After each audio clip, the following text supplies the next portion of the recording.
Boa noite a todos. Iniciamos agora mais uma aula do curso de Direito Constitucional. Vamos tratar agora do poder constituinte de reforma.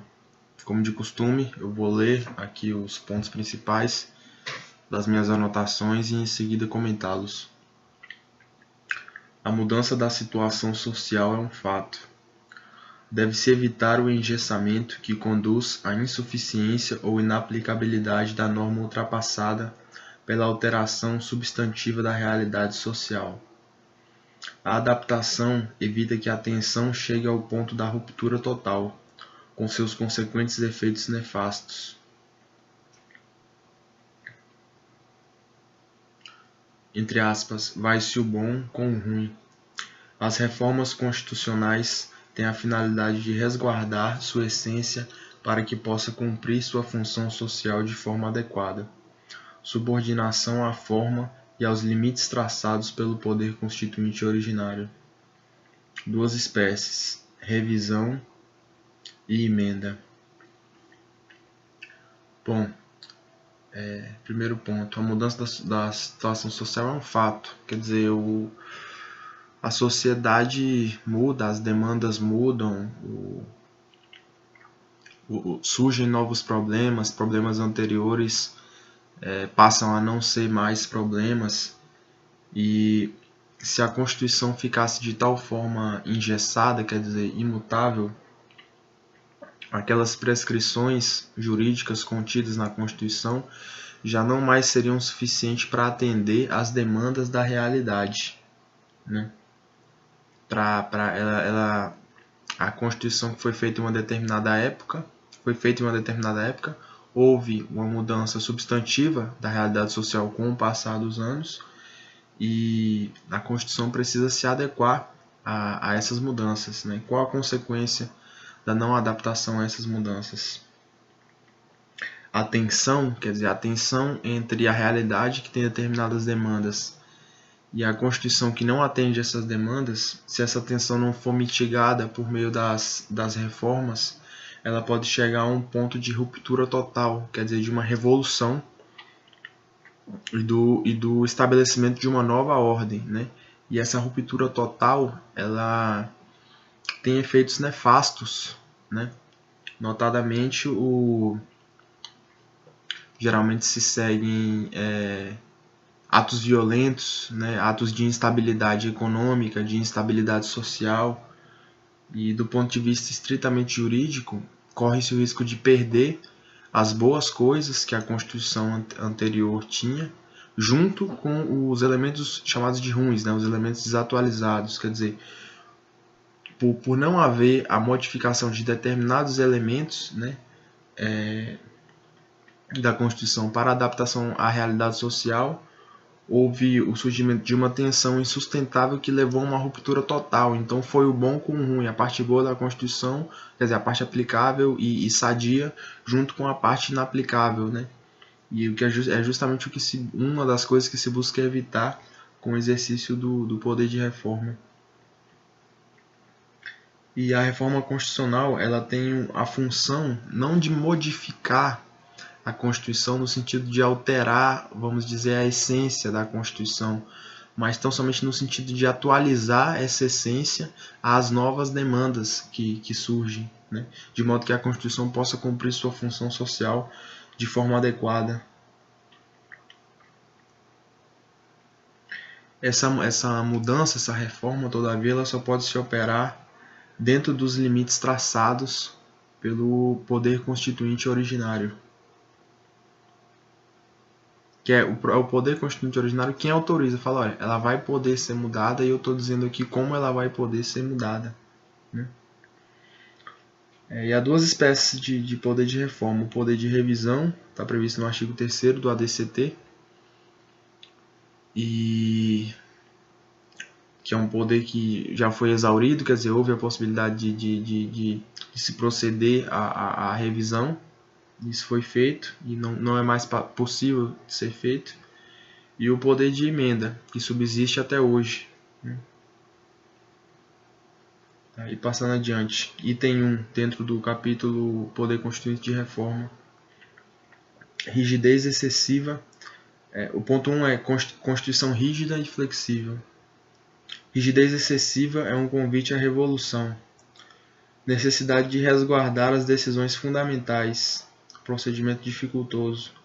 Num país sem espírito conservador e tradições firmes, a Constituição flexível pode trazer consequências indesejadas. Mista. Matérias rígidas e flexíveis. Bom, quanto ao primeiro ponto, rigidez excessiva é um convite à revolução, é aquilo que nós comentamos, né? Essa inaplicabilidade da Constituição, a inadequação da Constituição em face da realidade social pode levar a essa tensão, que pode levar a uma revolução, né? Quer dizer, a uma ruptura total do sistema. E isso é mitigado justamente pelo poder de reforma, né, que vai atualizando a Constituição e atendendo essas demandas sociais que vão surgindo com a mudança natural, né, da realidade social. No entanto, no intuito de resguardar as decisões fundamentais que foram tomadas naquele momento crítico, que foi o momento de edição da nova Constituição, né, por um poder de fato, um poder legitimado pelo povo, é necessário estabelecer, vamos dizer, uma espécie de barreira para que essas decisões elas não possam ser como um meio de proteção a essas decisões, né? E qual seria essa barreira, né? Além, claro, das cláusulas pétreas, que são imutáveis, né? Mas uma barreira quanto às demais decisões tomadas na Constituição, transformadas em normas constitucionais. A barreira seria esse procedimento mais dificultoso, né? Mais dificultoso do que o exigido para a edição de leis do regramento infraconstitucional e para a modificação do regramento infraconstitucional. Num país sem espírito conservador, como é o Brasil, que não tem tradições jurídicas firmes, né? A toda hora no Brasil, a toda hora visto desde um panorama histórico, né? Há revoluções e há mudanças de regime, quer dizer, não há ainda uma estabilidade ao ponto de ser chamado de uma tradição, né? Se esses princípios, essas decisões fundamentais não forem resguardadas, de alguma maneira, muito provavelmente elas vão ser aviltadas, né? Justamente por essa ausência de um espírito conservador. Então, esse procedimento dificultoso ele meio que impõe essa continuidade e impõe essa conservação, né? Bom, a Constituição rígida, portanto, seria aquela que impõe um procedimento mais dificultoso, né, para a alteração das matérias constitucionais, e a Constituição flexível seria aquela que adota para a modificação da Constituição o mesmo procedimento estabelecido para a legislação comum. E a Constituição mista seria aquela em que há tanto matérias rígidas dentro da Constituição, quanto matérias que se submetem a um procedimento mais dificultoso para serem alteradas, e matérias flexíveis, que são aquelas em que o procedimento é o mesmo, estabelecido para a legislação infraconstitucional. A nomenclatura utilizada para o poder constituinte de reforma poder constituinte de reforma pode ser nomeado também de poder constituinte constituído, derivado, instituído ou de segundo grau.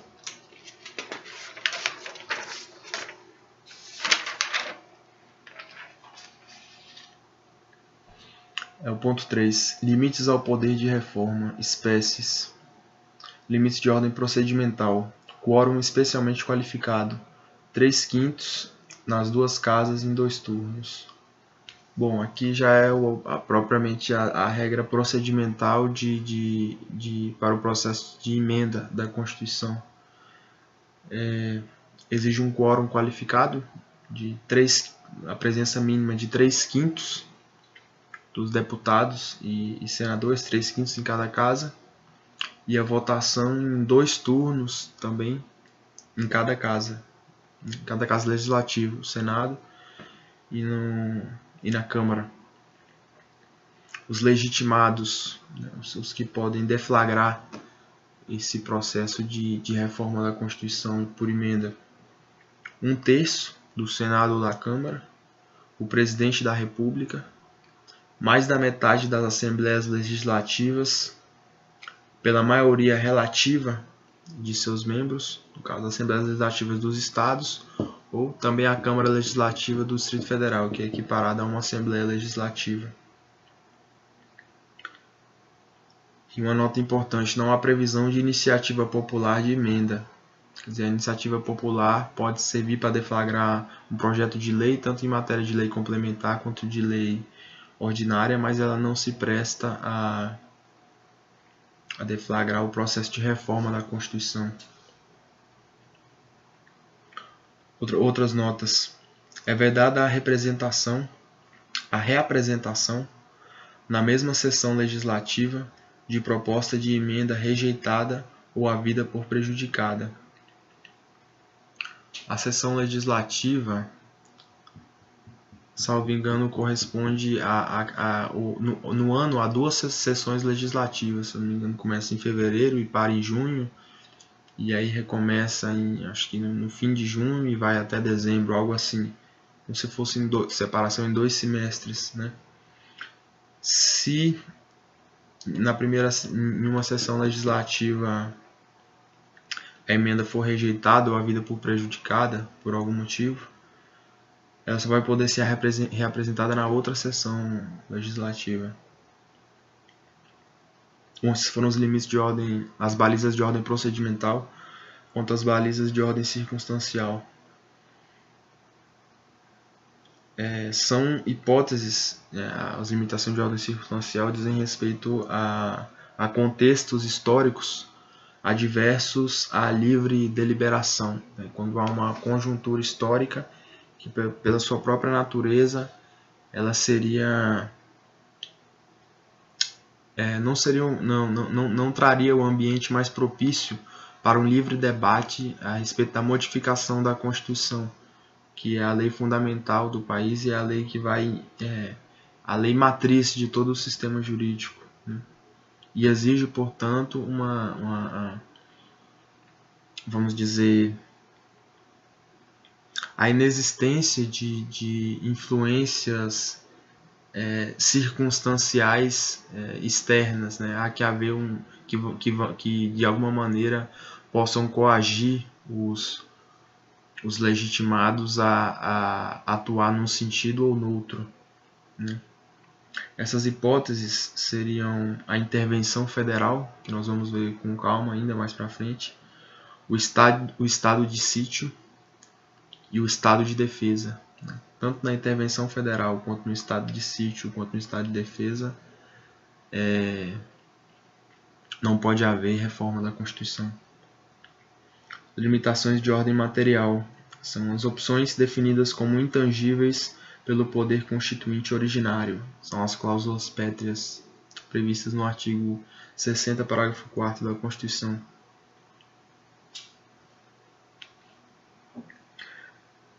Passando adiante, item 4. As limitações materiais. Introdução. As limitações materiais dizem respeito à preservação da identidade básica do texto, para que não haja para que a Constituição não seja desfigurada, não tome não tenha uma aparência diferente daquela que foi promulgada pelo Constituinte originário, né?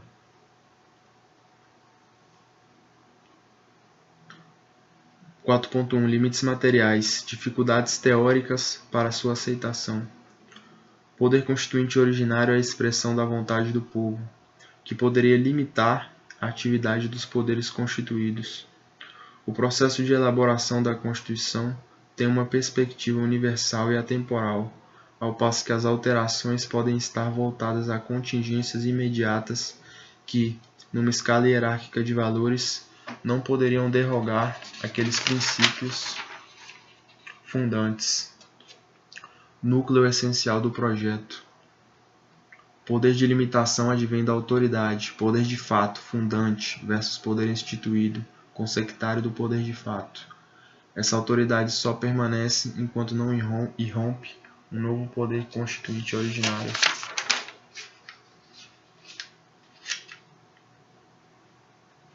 Bom, sendo o poder constituinte originário uma expressão da vontade do povo naquele determinado momento, não há impedimentos, até mesmo pelo caráter ilimitado do poder constituinte originário, que esse mesmo poder constituinte originário estabeleça um limite aos poderes por ele constituídos. Esse seria o primeiro ponto. O segundo ponto, o processo de elaboração da Constituição é um projeto de Estado que tem no dizer aqui do Gilmar Mendes, uma perspectiva universal e atemporal, quer dizer, é um projeto em certa medida perene, né? Ele é feito para durar e não para ser revogado amanhã ou depois. Ele traz projetos, traz resoluções ali que expressam a vontade do povo no sentido de continuidade e de perpetuidade, né? Tem um caráter universal. E as alterações, elas já são feitas num outro momento histórico, né? Já tem um caráter, vamos dizer, muito mais burocrático e formal, né? Não são fruto daquela vontade direta e imediata do povo, né? E estão sujeitas a diversas contingências, chamadas contingências imediatas, quer dizer, ações de grupos de pressão minoritários, de interesses escusos, né? Que não poderiam, portanto, numa escala hierárquica de valores, estar acima desse projeto original de autoria do próprio povo, né? Por meio de uma força de fato, de um poder real, e não de um poder burocrático, formal, institucional, né?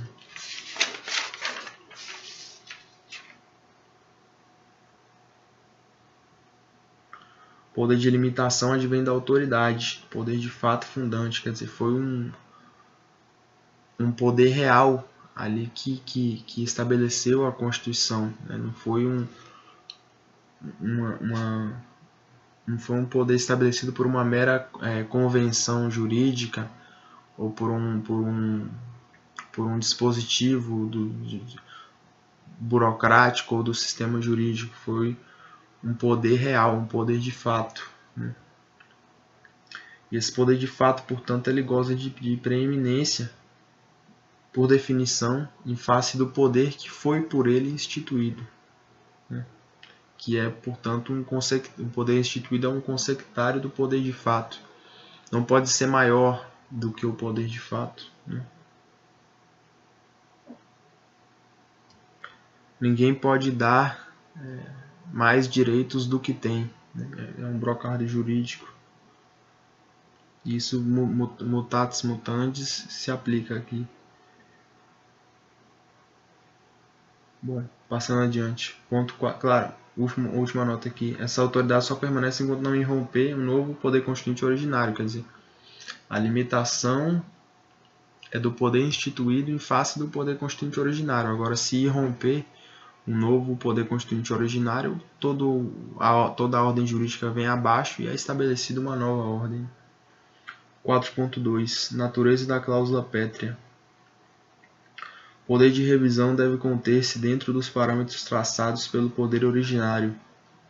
Opções essenciais.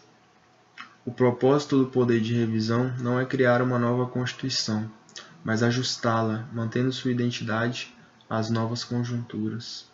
Tese da dupla revisão.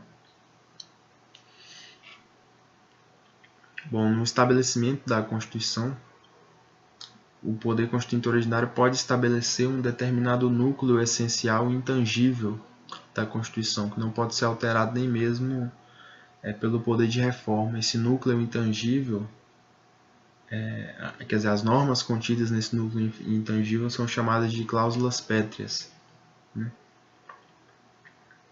E o poder de revisão constitucional, por definição, não tem por objetivo criar uma nova Constituição. Para que se crie uma nova Constituição é necessário que irrompa um poder constituinte originário. O poder de revisão, que é um poder constituído, ele guarda uma certa subordinação ao poder constituinte originário no sentido de que não cabe a ele modificar a Constituição nas suas opções essenciais, nas opções essenciais do constituinte originário, mas simplesmente ajustar a Constituição, mantendo na medida do possível essas opções essenciais, ajustando a Constituição às novas conjunturas da realidade, né? Que a realidade social está em constante mutação, né? E a tese da dupla revisão, que foi inclusive uma pergunta que caiu para mim na prova oral de delegado de polícia aqui do Distrito Federal, consiste no seguinte: bom, a emenda não pode por si só alterar uma norma revestida por uma cláusula pétrea, mas poderia uma emenda, primeiramente, remover a cláusula pétrea, quer dizer, remover esse atributo da imutabilidade e, em seguida, após removido o atributo da imutabilidade, remover a cláusula que antes estava revestida pelo atributo da imutabilidade? E a resposta é não. Essa opção, porque isso equivaleria a fazer, tornar a letra morta, né? Esse o artigo 60, parágrafo 4 da Constituição, que prevê a impossibilidade de supressão dessas opções fundamentais do constituinte originário, né? Seria uma espécie de burla a essa opção fundamental do constituinte originário. Cláusula 4.3. Finalidade da cláusula pétrea. O que ela veda? Evitar que apelos circunstanciais destruam um projeto duradouro. É justamente isso, preservar esse núcleo que é, na verdade, a identidade da Constituição, é aquilo que o constituinte originário quis trazer. Quer dizer, toda a Constituição ali tem uma pretensão de perenidade, né? Mas a cláusula pétrea seria esse núcleo fundamental da Constituição que, se for desconfigurado, desconfigura a própria Constituição. Então, na verdade, para que se possa mexer nisso, é necessário que irrompa um novo poder constituinte originário, um novo poder de fato, né? Porque o mero poder constituído, o poder institucional, ele não pode modificar isso aí, né? Por opção do próprio poder constituinte originário. 4.4. Alcance da proteção da cláusula pétrea.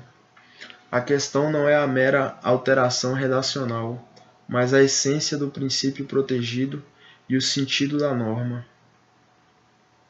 Avaliação concreta, que não dispensa o esforço hermenêutico.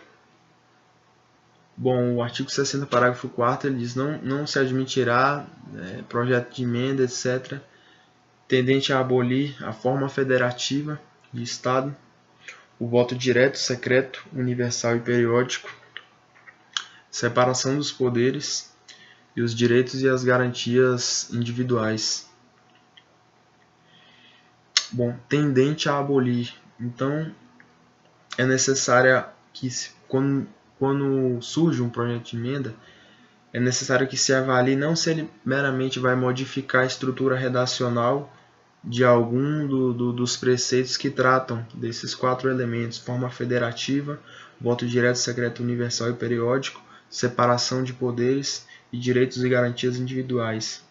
Mas é necessário verificar se substancialmente ele vai promover, de alguma maneira, uma supressão, ainda que parcial, quer dizer, tendente a abolir, de algum desses 4 preceitos. Isso com certeza não vai dispensar um esforço hermenêutico, um esforço interpretativo, né, para alcançar o sentido e o significado dessa emenda e ver se de fato ela oferece algum risco a algum desses 4 princípios, algum desses 4 preceitos, né, erigidos pelo Constituinte originário como cláusulas pétreas. 4.5 Controle de constitucionalidade de emendas em face de cláusula pétrea. Meios de impor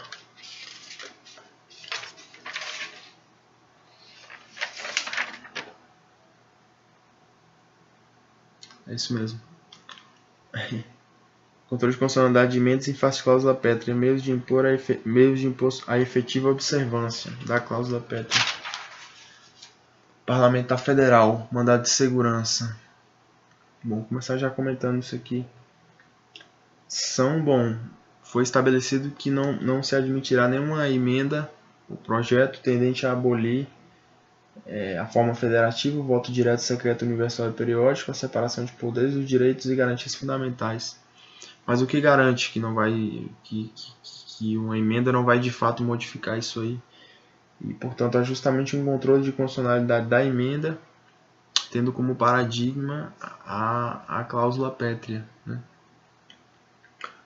Parlamentar Federal, mandado de segurança. Se já existe inconstitucionalidade antes de a proposta se transformar em emenda, seu próprio processamento afronta a Constituição. Direito subjetivo de não participar de votação inconstitucional. O mesmo não se aplica a projeto de lei inconstitucional. Veto pelo Executivo, negação de aprovação pelo próprio Legislativo, controle repressivo do Judiciário após a convolução em lei.